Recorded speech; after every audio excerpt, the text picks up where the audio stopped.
জামির উদ্দিন নামের একজন স্টাফ, সেই স্টাফ পশ্চিমবঙ্গের একটি বিখ্যাত বহু পুরনো একটা ঐতিহাসিক বিল্ডিং এর হাউস কিপিং এর মূল দায়িত্বে ছিলেন এবং তার ডিউটি ছিল যে সময়টায় আমাদের রাজ্যের মুখ্যমন্ত্রী শ্রদ্ধেয় বি.সি. রয় যখন মুখ্যমন্ত্রী ছিলেন, সেই সময়টায় একদিন রাত্রিরে ডিউটি করবার সময় হঠাৎ করে যখন মুখ্যমন্ত্রীর ঘর কেবিন উনি তৈরি করছিলেন একটা জরুরি মিটিং এর জন্য, হঠাৎ করে ফিফথ ব্লক, যেটা রাইটার্স বিল্ডিং এর ফিফথ ব্লক, সেইখানে উনি দেখতে পান যে একজন সুটেড বুটেড ইংরেজ অফিসার, তিনি হঠাৎ ওই ল্যাবরেটরি, মানে যেখানে ল্যাবরেটরি অফিসার্স ল্যাবরেটরি ছিল, সেইখান থেকে একজন ওই অফিসার বেরিয়ে আসছেন।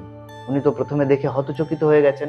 একেবারে ঔপনিবেশিক সময়, যেটা মানে ইংরেজরা যখন রাজত্ব করছে ওই রকম পোশাক পরা একজন ইংরেজ অফিসার, মানে ব্রিটিশ শাসনকালে। হ্যাঁ, সেই রকম একজন অফিসার ধীরে ধীরে এগিয়ে আসছে এবং এগিয়ে এসে কি করছে, ওই ল্যাবরেটরির যে দরজা, কাঠের শক্ত দরজা, সেই দরজার মধ্যে দিয়ে মিলিয়ে যাচ্ছে। হ্যাঁ হ্যাঁ, তারপরে আবার ফার্স্ট ব্লক থেকে উনি আবার হেঁটে হেঁটে চলে আসছেন কোথা থেকে যেন। দেখে তো মানে জামির উদ্দিনের অবস্থা খুবই খারাপ। তো তার বিবরণ তিনি পরবর্তীকালে দিয়েছিলেন। তারপরেই একটা মর্মান্তিক ঘটনা ঘটে। তিওয়ারি নামের আরেকজন ওখানে কর্মরত ছিলেন। তো তিওয়ারি, জামির উদ্দিন নিজেই স্টেটমেন্ট দিয়েছেন যে হ্যাঁ, এরকম ঘটনা উনি দেখেছেন। তারপরে তিওয়ারি নামে আরেকজন, তার কিছুদিন পরেই ওইখানে ডিউটিরত অবস্থাতেই তার মারাত্মক হৃদরোগে আক্রান্ত হয়ে তিনি ওখানেই মারা যান। আচ্ছা, এই ঘটনা ঘটেছে আমাদের অতি পরিচিত লাল বিল্ডিং, যাকে আমরা রাইটার্স বিল্ডিং নামে চিনি। তো নমস্কার, আমি অভিজিৎ। নমস্কার, আমি সুরজিৎ। তো আজকে আমাদের আলোচনার বিষয় হচ্ছে রাইটার্স বিল্ডিং এর ভৌতিক কাহিনী সমূহ।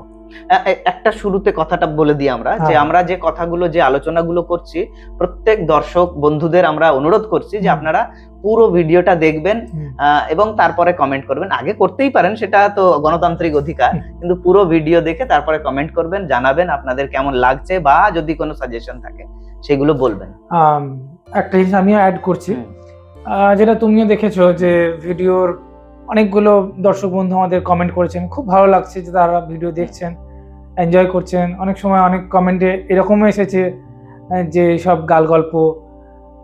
দেখুন, আমরা যেটা বলেছি ভিডিওতে, যেটা আমরা যে ঘটনাগুলো ঘটেছে সেটারই বিশ্লেষণ করেছি, এবং শেষটা দেখলে আপনারা বুঝতে পারবেন যে কি বিষয়ের উপর কি বেস করে আমরা কথাগুলো বলছি, এবং আলটিমেট যেটা বেরোচ্ছে, যেটা কনক্লুশন যেটা বেরোচ্ছে, সেটা দেখলে আপনারা বুঝতে পারবেন আমরা ভূতকে কতটা কিভাবে রাখছি বা সত্যিটা কোথায় রাখছি।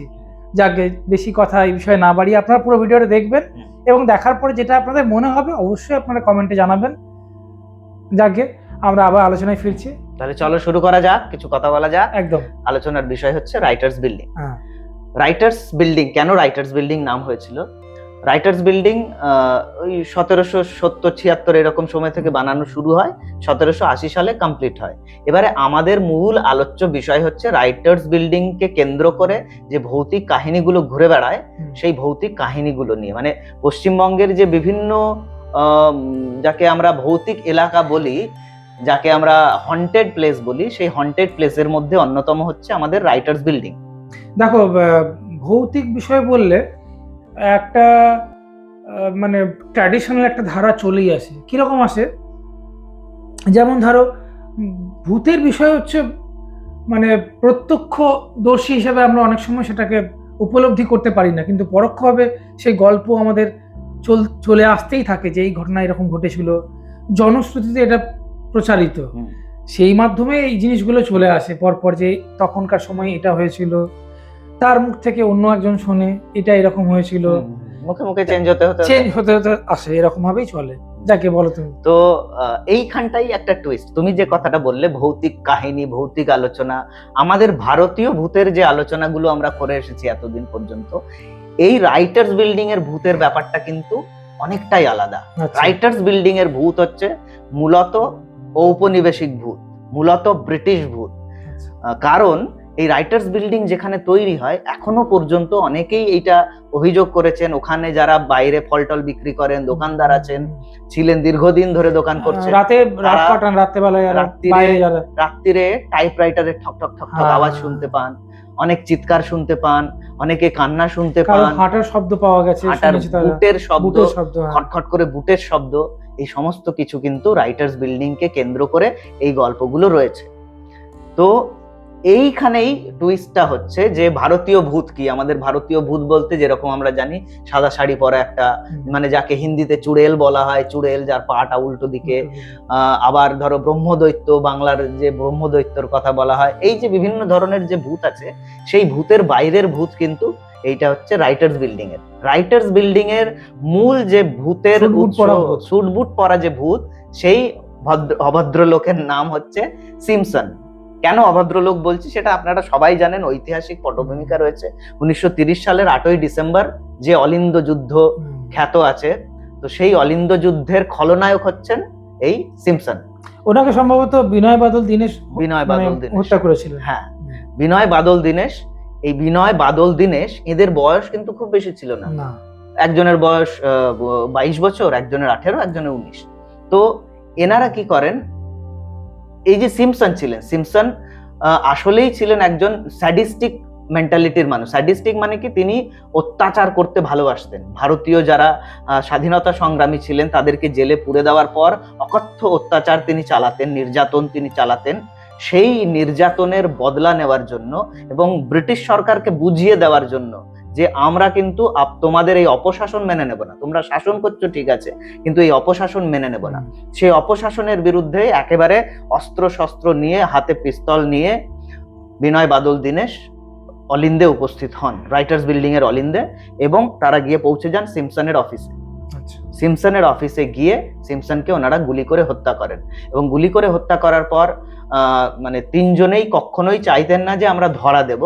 তো একজন সায়ানাইড খেয়ে নিজেকে মানে আত্মহত্যা করেন, একজন নিজের বন্দুকের গুলি চালিয়ে আত্মহত্যা করেন, একজন অ্যারেস্ট হন, তার ফাঁসি হয়। এগুলো ঐতিহাসিক ঘটনা, এগুলো সবাই জানে। তো এই রাইটার্স বিল্ডিং কে কেন্দ্র করে ওই সিমসনের ভূত যেন আজ পর্যন্ত ঘুরে বেড়ায়। ওখানে বুটের ঠকঠকানি আওয়াজ শুনতে পাওয়া যায়, এবং তার ঔপনিবেশিক যে জেদ, মানে আমরা ছাড়বো না, ভারতকে আমরা দখল করে রেখেছি, তো ভারতীয় লোক আমাদের জুটিকে নিচে হি রহেগা। তো এই জুটিকে নিচে হি রহেগা, এক কথায় বলা যেতে পারে উনি মানে ব্রিটিশ যেহেতু তাদের অধ্যত্ব বা তাদের স্বভাবই ছিল দখল করে রাখা, পরাধীন করে রাখা। এটা যেন এরকম ব্যাপারটা, উনি মরে যাওয়ার পরেও যেন রাইটার্স বিল্ডিং দখল করে রেখেছে যে আমি এখান থেকে যাব না। হ্যাঁ, তো সেই কারণে রাইটার্স বিল্ডিং এ একজন আবার দেখছেন যে উনি ডিউটি করছেন, একটা 4th ব্লকে ডিউটি করছেন, হঠাৎ রাত্রিরে ধরুন চোখটা লেগে গেছে একটু, চোখটা লাগার পরে হঠাৎ করে ধড়াম করে একটা আওয়াজ পাচ্ছে। আচ্ছা, 4th ব্লক না 5th ব্লকে? 4th ব্লকে। আচ্ছা, এটা 4th ব্লকে। আচ্ছা, এটা হঠাৎ করে ধড়াম করে একটা আওয়াজ পাচ্ছেন। ওই আওয়াজটা পাওয়ার পর চোখ খুলে দেখছেন যে একটা সুটেড বুটেড লাশ পড়ে রয়েছে এবং সে যন্ত্রণায় ছটফট করছে। তখন তিনি ভয় পেয়ে গিয়ে আরো অন্যান্য যারা প্রহরী আছে তাদেরকে ডেকে নিয়ে আসছেন। ডেকে নিয়ে আসার পরে দেখছেন যে মৃতদেহ নেই, মিলিয়ে গেছে। এই ব্যাপারগুলো ওখানে দেখতে পাওয়া যাচ্ছে। আবার আরেকটা ঘটনা পাওয়া যায়, শোনা যায় বিবরণ থেকে, যে উনি বলছেন যে একজন মন্ত্রী ছিলেন, তৎকালীন মন্ত্রী, সেই মন্ত্রীর ঘরের কিছু কাজকর্ম করার জন্য মন্ত্রীর ঘর থেকে উনি বাইরের থেকে অনেক চিৎকার চেঁচামেচি, অনেক কিছু হই হুল্লোড়ের আওয়াজ পাচ্ছেন। এবার উনি মনে করছেন কোনো মিটিং টিটিং কিছু একটা হচ্ছে হয়তো ওইখানে। তো উনি কোনো রকমে গিয়ে উকি মেরেছেন। এবার উকি মেরে উনি দেখতে পাচ্ছেন সেই সময়কার, মানে ধরো 1800 সালের যে সমস্ত ইংরেজ অফিসাররা ছিল, জুনিয়র অফিসার যারা, ওই 25, 26, 30 বছর বয়সের যে অফিসাররা, সেই অফিসাররা মানে কি বলবো, সেই সময়টায় ওই 1800 সালে যখন ওইখান থেকে ইংরেজরা ভারতে কাজ করতে আসে, তখন কিন্তু তাদের যেহেতু এইখানের পরিবেশের সাথে মানিয়ে নিতে পারছিল না, ওই জন্য বেপরোয়া হয়ে গেছিল ওরা। মানে মদ্যপান এবং তার সাথে সাথে কুৎসিত ভারতীয়দের নির্যাতন, এই সমস্ত মিলিয়ে ওরা ওই যে ব্লকটা তৈরি করা হয়েছিল মূলত তো ওদের জন্যই। মানে এইটা এর আগে কিন্তু যেটা আমরা আগের এপিসোডে যে ব্যাপার নিয়ে কথা বলেছি, সাউথ পার্ক স্ট্রিট সিমেট্রি, তো ওই রকমই একটা কবরস্থান ওখানেও ছিল। আচ্ছা, ঠিক আছে। এইটা মূলত মানে হচ্ছিল কি, ওরা এই যে গ্রীষ্মপ্রধান দেশ আমাদের দেশ, এইখানে এসে ওরা পরিবেশের সাথে মানিয়ে নিতে পারছিল না, মারা যাচ্ছিল। তো কি হলো, এদেরকে রাখার জন্য ওইখানটায় 1776 সাল থেকে বানানো শুরু হলো একটা ব্লক, যে ব্লকে এরা রাইটার, যারা রাইটার বলতে মানে যারা বিভিন্ন ডকুমেন্ট গুলো ফাইল গুলো রেডি করে টাইপ করে রেডি Type করে। করতো, তো তারা এসে এখানে কাজ করতো, তাই ওই ঠকাঠক হুম। ইয়ের আওয়াজ, টাইপরাইটারের হুম। আওয়াজ এখনো পর্যন্ত পাওয়া যায়। তো ওই যে ঔপনিবেশিক ভূতগুলো, ওই যারা মারা গেছিল, দিনের পর দিন মারা যাচ্ছিল, সেই রোগগুলো, সেই কলেরা রোগগুলো, এই দুরারোগ্য ব্যাধি। দুরারোগ্য ব্যাধিগুলোতে যে মারা যাচ্ছিল, সেই মৃত ইংরেজদের ভূত এখনো নাকি রাইটার্স বিল্ডিং এ বর্তমানে। ঘুরে বেড়ায়। ওরা ছুটে বেড়ায় ওই রকম, মানে পার্টি করেঙ্গে বলে, তো ওরা পার্টি করে ওখানে ভেতরে। ওই মদ্যপানরত অবস্থায় দেখতে পেয়েছিলেন, যিনি বলেছেন মদ্যপানরত অবস্থায় দেখতে পাচ্ছেন, হই হুল্লোড় করছে, তারা অসভ্যতামি পর্যন্ত করছে। তো এই ভূতগুলো কিন্তু ওখানে দেখতে পাওয়া যায়। আর এর ঐতিহাসিক পটভূমি হচ্ছে ওই ব্লকটা তৈরি করা হয়েছিল ওই একটা কবরস্থানের উপরেই। আচ্ছা। তো মূলত এই যে মানে ঝামেলার বিষয়গুলো, ভৌতিক বিষয়গুলো এসেছে, কাহিনীগুলো এসেছে এই একটা শ্মশানের উপর বাড়ি তৈরি বা একটা কবরস্থানের উপর বাড়ি তৈরি বা কবরস্থান, এই সমস্তকে কেন্দ্র করেই কিন্তু বারবার ঘুরে এসেছে। যেটা এখনকার সময় বলা হয় বাস্তুর প্রবলেম, মানে বাস্তু জনিত প্রবলেম দেখা দিচ্ছে। এই বাস্তুর কথা বলি, বাস্তু যখন এলো, এই রাইটার্স বিল্ডিংটা আমাদের কিন্তু যখন ছেড়ে দেওয়া হলো 2013 সালে সম্ভবত, এই রাইটার্স বিল্ডিংটা ছেড়ে দিয়ে মানে বাস্তু টাস্তু তখনকার যে সরকার যারা ছিলেন সরকারে, তারা ওই নবান্নে যখন চলে যায় তখন কিন্তু ওই বাস্তু বিচার ওখানে করা হয়। তো বাস্তু বিচার করেও ওইখানে দেখা যায় যে ওর পাশাপাশি দু একটা বিল্ডিং আছে, যে বিল্ডিংটা ভৌতিক অবস্থান রয়েছে, তার বাস্তুগত ত্রুটি রয়েছে। অনেক সাংসদ, বিধায়ক বা মন্ত্রী তারাও পরবর্তীকালে অবজেকশন করেন, কিন্তু যাই হোক নবান্নে এখনো পর্যন্ত পশ্চিমবঙ্গ সরকার চলছে। তো এই যে বহু পুরনো একটা বিল্ডিং, এখন আবার নবান্ন থেকে শিফট হয়েছে রাইটার্স বিল্ডিং, এখনো অবধি শিফট হয়নি না, পরিকল্পনা এটাই চলছে। এবারে রাইটার্স বিল্ডিং এর প্রবলেমটা হচ্ছে 1780 সালের একটা বিল্ডিং। ভাবো 1780 সাল থেকে 2026 সাল পর্যন্ত বা 2013 পর্যন্ত আমি যদি ধরি, তাহলে এত বছর পুরনো একটা বিল্ডিং, এবং সেই বিল্ডিং তৈরি হয়েছিল কি দিয়ে? চুন সুরকি দিয়ে। তাহলে চুন সুরকি দিয়ে, লাল ইট দিয়ে যে বিল্ডিং তৈরি হয়েছে, এবার চুন সুরকিটা কি বেশিরভাগটাই তো অর্গানিক ম্যাটেরিয়াল। চুন সুরকির মধ্যে ওই গুড় জাতীয়, চিটে গুড় জাতীয় কিছু একটা তো থাকেই। তো এইটা ধীরে ধীরে ঠিকঠাক ভাবে রক্ষণাবেক্ষণের অভাবে কিন্তু ধীরে ধীরে নষ্ট হয়ে যাচ্ছিল, অনেকটা অংশ জুড়ে কিন্তু ব্যবহারযোগ্য ছিল না। সেই কারণেও আরো রাইটার্স থেকে চলে যাওয়া। তো সেইটা ঠিকভাবে মেরামত করলে হয়তো কাজ হতে পারতো, বা আগামী দিনেও কাজ হতে পারে, সেইটা আমাদের তো আশা থাকেই। তো রাইটার্স বিল্ডিং এর কিন্তু মূলত আমরা বিবাদী বাগ জানি, বিনয় বাদল দীনেশের নাম অনুসারে বিবাদী বাগের পাশেই রয়েছে রাইটার্স বিল্ডিং। তো এমনি আমরা ভেবে নিতে পারি যে যতদিন পর্যন্ত ওই লাল বিল্ডিংটা থাকবে ততদিন পর্যন্ত কিন্তু ওই সিমসনের ভূতও থাকবে। আমাদের বিনয় বাদল দীনেশও বারবার সিমসনকে হত্যা করবে, অবশ্যই করা উচিত ওই রকম একজন কুখ্যাত মানুষকে। এবং ওই সময় যারা ব্রিটিশ অফিসার ছিল, জুনিয়র অফিসার, টাইপ রাইটার, যাদের ওই রাইটার, ওই জন্য বললাম যে টাইপ রাইটার, ওই রাইটারদের নাম অনুসারে যে রাইটার্স বিল্ডিং, তো রাইটার্স বিল্ডিং যতদিন থাকবে ওই রাইটারদের ঠকঠকানি ততদিন পর্যন্ত হয়তো বা থাকবে, এবং তাদের বেলেল্লাপনা, হই হুল্লোড়, গল্প ফিরে ফিরে বারবার সমস্ত কিছু চলতেই থাকবে। রাইটার্স বিল্ডিং সম্পর্কে এইটাই মূলত যারা ভেতরের কর্মচারী, যারা ধরো রক্ষণাবেক্ষণ করে, তারা এই সমস্ত ব্যাপারগুলো দেখেছেন। পরবর্তীকালেও মানে 1970-এর দশকের পরেও কিন্তু এরকমের ঘটনা বারবার শোনা গেছে।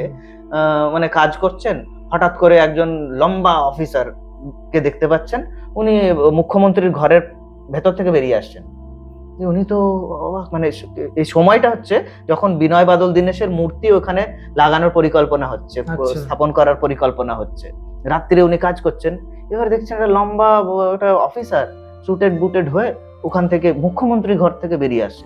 উনি তো তেড়ে মেড়ে গেছেন, এই আবার কি রে? উনি তো প্রথমে এমন মানে ভূতের প্রতিরূপ উনি দেখতে পেয়েছেন যে উনি মনে করেছেন যে এটা তো নিশ্চয়ই নাশকতা করতে এসেছে, এখানে নিশ্চয়ই বোম ব্লাস্ট করার পরিকল্পনা আছে, যেহেতু রাজ্য সরকারের এত বড় একটা কাজ হচ্ছে, এটা নিশ্চয়ই করতে। উনি তেড়ে যখন গেছেন, উনি তেড়ে যাওয়ার পর দেখেছেন এই যে কোথায় মিলিয়ে গেল সমস্তটাই। তো এই ঘটনাগুলো মানে প্রত্যক্ষভাবে না দেখলে বিশ্বাসও হয় না। হয়তো এই জন্যই আমাদের এই গল্পগুলো, মানে আমরা তো জাস্ট এগুলো নিয়ে আলোচনা করছি, যে ওখানকার যে ঘটনাগুলো ঘটেছিল, যে বিবরণগুলো দিয়েছিলেন ওনারা, সেগুলো নিয়ে আমরা মানে আলোচনা করার মাধ্যমে আপনার সামনে তুলে ধরছি। তো এইগুলো সত্যি, এই যে ভূত বা এই যে কারো স্পিরিট বা ঘোস্ট যাই হোক, যেগুলো আজ থেকে বহু বছর আগে ঘটেছে যে গল্পগুলো, সেগুলো সেই সময় না থাকলে, সে না দেখা মতন ব্যাপার, না দেখলে যে বা দেখার পরে যে উপলব্ধি হয়, সেটা বোঝানো এরকম বলে সম্ভব নয়। সেটা যেন কোথাও গিয়ে যেন মানে কি বলবো, মানে একটা অদ্ভুত বিষয়, একটা কল্পনায় থেকে যায়, তাই তো? কল্পনা করেই নিতে হয়। হ্যাঁ, আর এত বছর পুরনো একটা বাড়ি, তবুও এইসব জিনিস মানে রেকটিফাই করতে গেলে বা এক্সপিরিয়েন্স করতে গেলে, যখন নিজের ব্যাপার যখন আসে যে আমি ব্যাপারটা কিউরিওসিটি হয়ে জানতে চাই, তাহলে সেখানে থাকতে হয়, তাহলে দেখতে হয়। হয়তো সত্যি করেই কিছু নেই সেখানে, কিছু থাকবে না, কিন্তু ওই যে ভয় ভীতির একটা সঞ্চার হয়েছে, যে বললাম একটা গল্প যুগ যুগ ধরে চলে আসছে, মানুষের মনে একটা ভয় সৃষ্টি করে, তারপরে একটা ইমাজিনেশন থাকে, একটা তাই না, একটা ভাবনা থেকে যায়, একটা ভাবনা, আমরা ব্রেনই সব কিছু ভাবায় আমাদের, সেখান থেকে একটা ইমেজ তৈরি হয়, তারপরে আমরা একটা ভয় পেতে শুরু করি, সেই গল্পটা আমরা কোনো বন্ধু বান্ধবের সঙ্গে শেয়ার করি, সে আবার না জেনে না বুঝে সে আরেকজনকে ভয় দেখায়, ওখানে আমার বন্ধু বলেছিল ওখানে একজন এরকম রয়েছে, এরকম করে জিনিসটা আস্তে আস্তে স্প্রেড হয়। আবার এইগুলোর থেকেই আসে ডার্ক ট্যুরিজম, মানে এই যে হন্টেড জায়গাগুলোতে ঘুরে বেড়ানো এবং এই হন্টেড জায়গাগুলো সম্পর্কে আলোচনা করা। আমাদের মতো আরো অনেকেই আছেন যারা এই জায়গাগুলো প্রত্যক্ষ করে এসে বিভিন্ন আলোচনা করেছেন, প্রত্যক্ষ ভিডিও দেখিয়েওছেন। তো সেইগুলোর পরিপ্রেক্ষিতে সবকিছু মিলিয়ে আমরা যদি বিচার করি, তাহলে পরে আরেকটা জিনিস ওইখানে রাইটার্স বিল্ডিং এ শোনা গিয়েছিল যে জল পড়ার, জোরে জল পড়ার, মানে হড়হড় করে জল পড়ছে এরকম একটা শব্দ শুনতে পাওয়া যেত। তো যাই হোক, বৈজ্ঞানিক ভাবে পরবর্তীকালে ব্যাখ্যা হয়েছে এটা, যে মানে একেবারে বাস্তবিক প্রমাণ হিসেবে, যে ওইখানে যে টয়লেট গুলো ছিল, তো সেই টয়লেট গুলোর সিস্টেমটা এমনই করা ছিল যে দীর্ঘক্ষণ যদি ওটা আনইউজড থাকে, তাহলে মোটামুটি একটা নির্দিষ্ট সময় পরে ওখান থেকে জল অটোমেটিক্যালি ঝরে যায়, যাতে করে পরিষ্কার হয়ে যায়। তো এই সিস্টেম করা ছিল, ওই জলের ব্যাপারটা কিন্তু ওইখান থেকে পাওয়া গেছিল। আরো একটা গল্প বা আর একটা ঘটনা শোনা যায় যে একজন একটি ছেলে, খানিকটা উন্মাদ আর কি, ওইখানে ঘুরে বেড়ায়। তো ঘুরে বেড়ানোর কারণে ওই যে মানুষের অস্তিত্ব, লোকের হেঁটে চলে বেড়ানোর অস্তিত্ব, এইগুলো কিন্তু ওনার থেকেও হতে পারে।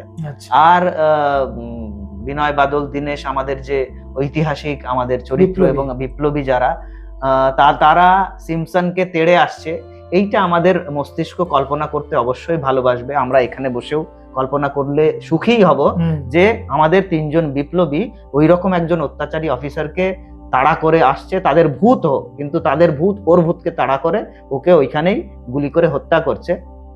এটা আমরা ভাবতে অবশ্যই স্বচ্ছন্দ বোধই করব, কারণ যতদিন পর্যন্ত অত্যাচারের ওই পর্বটা থেকে যাবে, ততদিন পর্যন্ত এই অত্যাচারের বিরুদ্ধে দাঁড়িয়ে রুখে দাঁড়ানো এই ব্যাপারটাও থেকে যাবে।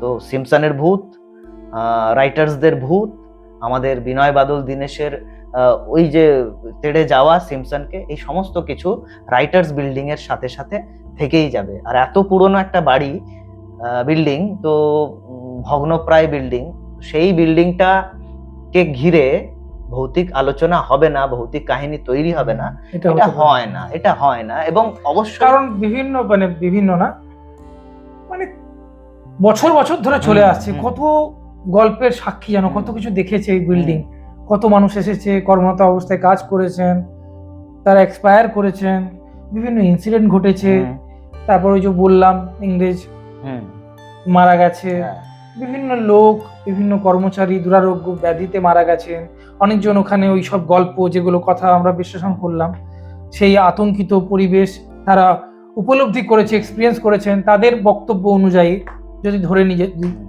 আর ভৌতিক বিষয় সম্ভবত হলো এরকম একটা ব্যাপার, যারা এক্সপিরিয়েন্স করেছেন না, হয়তো তারাই উপলব্ধি করতে পারবেন বা বলতে পারবেন, বা তারাই বুঝেছেন যে এটা সত্য বা অসত্যতা কতটা রয়েছে। তারপরে আমাদের মস্তিষ্ক তো ধরো অনেকগুলো ছবি তৈরি করে, তো সেই ছবির একটা মানে সাইকোলজিক্যাল দৃষ্টিভঙ্গি থেকে দেখলে ভূতের ছবি আমরা তৈরি করতে পারি, কারণ আমরা ভালোবাসি। একাই থাকি যখন বা একাই যাই কোনো একটা ওইরকম জায়গায়, তখন গা ছমছম করে এবং মস্তিষ্ক ছবি তৈরি করতে শুরু করে।